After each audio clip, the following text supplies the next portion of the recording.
Hi, this is Cassandra, and I'm responding to the genetics discussion. My friend is upset because she took a home genetics test and it showed that she was predisposed to type 2 diabetes.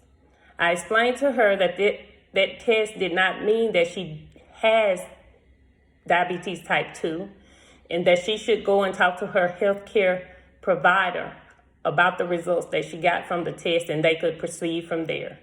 I also explained to my friend that type 2 diabetes is not caused by eating sugary foods, that it is a disease that occurs when your blood sugar is too high.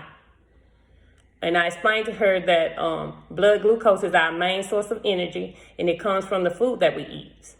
And that insulin, which is a hormone made by the pancreas, helps glucose get in our cells to be used for energy.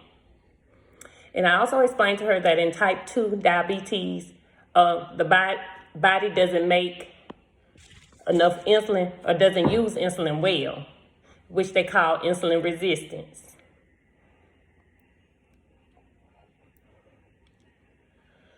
I also explained to her that too much glucose stays in the blood and not enough reaches our cells in diabetes type 2. I also told her the risk factors that can cause type 2 diabetes. And that's your age. It usually occurs in middle age and older adults. And if you have a family history of diabetes.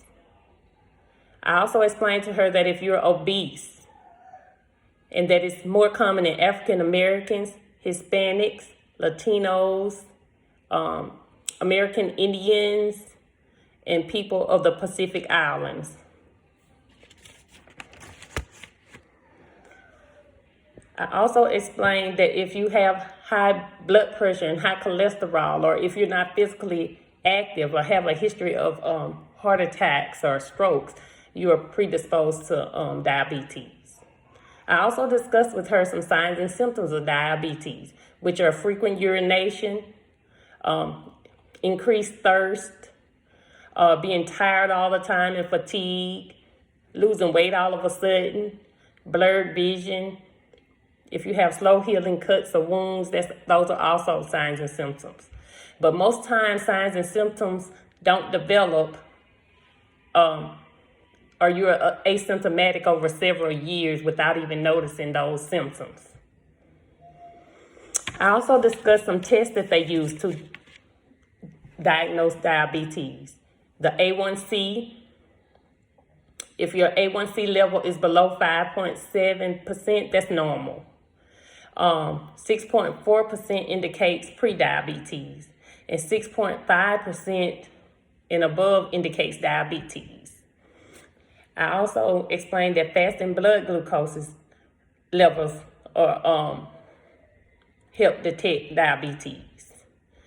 But the doctor has to order those tests for you. So it's best to go see your primary care provider and not to jump to conclusions or get upset about it until you know that you are being tested and have definitely been diagnosed with type 2 diabetes. With fasting blood sugar tests, 99 or lower is the normal. 100 to 125 is pre-diabetic, and anything over 126 is diabetes. Other tests she could get is a glucose tolerance test. And all these tests the doctor has to prescribe.